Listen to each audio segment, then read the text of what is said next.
वंदे कृष्णम जगद्गुरुम।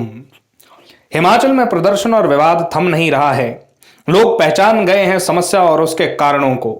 पहले शिमला, फिर मंडी, फिर सुन्नी, बिलासपुर, जोगिंद्रनगर, हर तरफ जैसे क्रांति छा गई है। जो लोग मानते नहीं थे वे खुद आकर के कह रहे हैं कि हम अवैध मस्जिद को तोड़ देंगे। प्रशासन ने बल प्रयोग करने की कोशिश बहुत की। लाठी, डंडे, पानी, वाटर कैनन सब करके देख लिया। कुछ लोगों को अरेस्ट और डिटेन भी किया गया।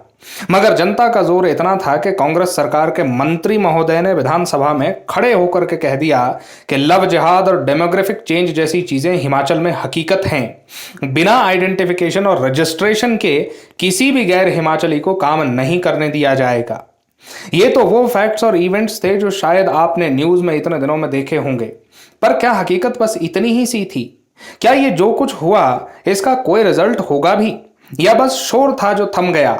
देखिए, लोग सड़कों से घर भले चले गए हैं मगर भूले कुछ नहीं है। ये वही वाटर टेस्टिंग थी जो हिमाचल में चल रही थी, जो इससे पहले उत्तराखंड जैसे स्टेट्स में देखी गई। जब संजौली मस्जिद का मामला उठा तो ऐसी ऐसी कहानियां निकल के आई कि वहां कांग्रेस के 3 पार्षद भी अपने आप को रोक नहीं सके। वो भी सबसे आगे अगुवाई करने पहुंच गए उस विरोध प्रदर्शन की जो सबसे पहले शुरू हुआ था। महिलाओं ने उस क्षेत्र में यह बताया कि टॉयलेट का इस्तेमाल करते हुए ये लोग दरवाजा खुला रखते हैं। शिकायत करो तो कहते हैं कि हम तो ऐसे ही करेंगे, तुम अपनी खिड़कियां दरवाजे बंद करो, तुम अपने मुंह फेर लो, तुम क्यों देखते हैं। शांतिप्रिय लोगों के इस प्लान पर पानी तब फिरा जब इन सब बातों पर हिंदू समाज उग्र होकर के सड़कों पर उतर आया। क्योंकि भैया, 2 लोगों का सर यहां पर डंडे लाठियों का प्रयोग करके फाड़ा गया था, उन्हें चोटें लगाई गई थी 50 शांति प्रिय लोगों के द्वारा, और वो गलियों में घूम घूम कर लोगों को ढूंढ रहे थे पीटने के लिए। ऐसी ही हरकतों से फिर यहां पर लोगों का पारा गर्म हुआ, हिंदू समाज सड़कों पर उतर आया।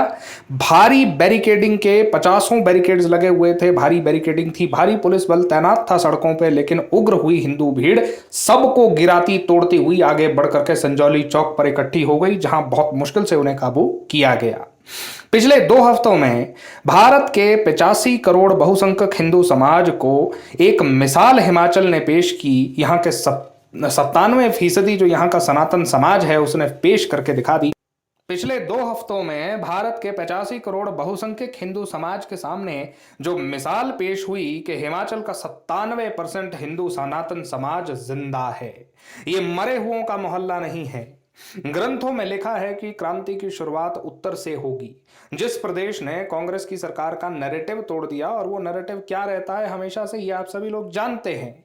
सोचिए वहां के लोग कैसे होंगे। वैसे अपने मुस्कुराते हुए चेहरे और शांत स्वभाव के लिए जाने जाने वाले ये लोग हर बार शांत नहीं रहते। यहाँ कुछ साल पहले एक बच्ची के साथ अभद्रता हुई थी तो यहाँ पे इतना उग्र प्रदर्शन हुआ कि स्टेट की पुलिस भाग खड़ी हुई थी। पिछले साल नाहन क्षेत्र में एक अस्पताल के डॉक्टर महोदय ने किसी स्कूल के पेरेंट्स के लिए जो ग्रुप बनाया जाता है वहां पर भगवान महादेव के लिए अभद्र टिप्पणियां कर दी थी। हिंदू समाज इतना उग्र होकर के उनके सामने पहुंचा कि उन्हें हॉस्पिटल छोड़ करके भागना पड़ा। तो इस स्टेट ने वो करके दिखा दिया जिसकी किसी को आशंका नहीं थी। दूसरी तरफ अगर आप ध्यान देंगे बंगाल क्षेत्र पर, तो पूरा का पूरा रीजन ही एक्टिव हुआ है। चाहे कि वेस्ट बंगाल का हिस्सा हो जो कि भारत में पड़ता है, या बांग्लादेश का, सिविल अनरेस्ट चारों तरफ बराबर है।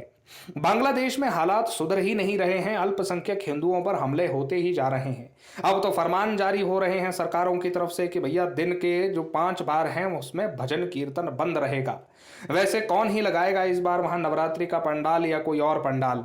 सोचिए कि इसी साल 2024 के अप्रैल में जब नवरात्रि मनाई गई थी तो क्या वहां पर किसी ने सोचा था कि उनकी आखिरी नवरात्रि होगी जो शांतिप्रिय तरीके से मनाई जा पा रही है? विचार करने लायक बात है।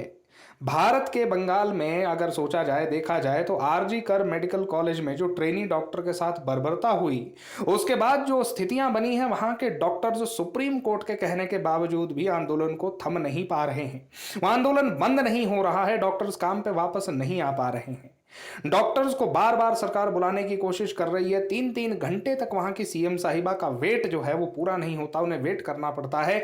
और बात इतनी आगे बढ़ जाती है कि रो रो करके वो कहती हैं मीडिया के सामने कि मेरी इंसल्ट मत करो। बंगाल में आग लगेगी जो फिर बुझेगी नहीं। कुछ याद आया आप लोगों को? खैर आज से हम थोड़े फ्री हैं क्योंकि ये सारा मसला अब थोड़ा शांत होता हुआ है, इसलिए कुंडली विश्लेषण और वास्तु एनालिसिस का काम हम दोबारा शुरू करेंगे। अगर आप करवाना चाहते हो तो नीचे पिंड कमेंट में व्हाट्सएप नंबर दिया गया है, आगे का प्रोसेस आप जानते हैं, मैसेज करिए, आपको समय दिया जाएगा। जिनका अभी भी पेंडिंग है उनका अगले 2 से 3 दिनों में पूरा कर दिया जाएगा। नाम जप करते रहें, अपना ख्याल रखें। जय मां आदिशक्ति, जय श्री जगन्नाथ।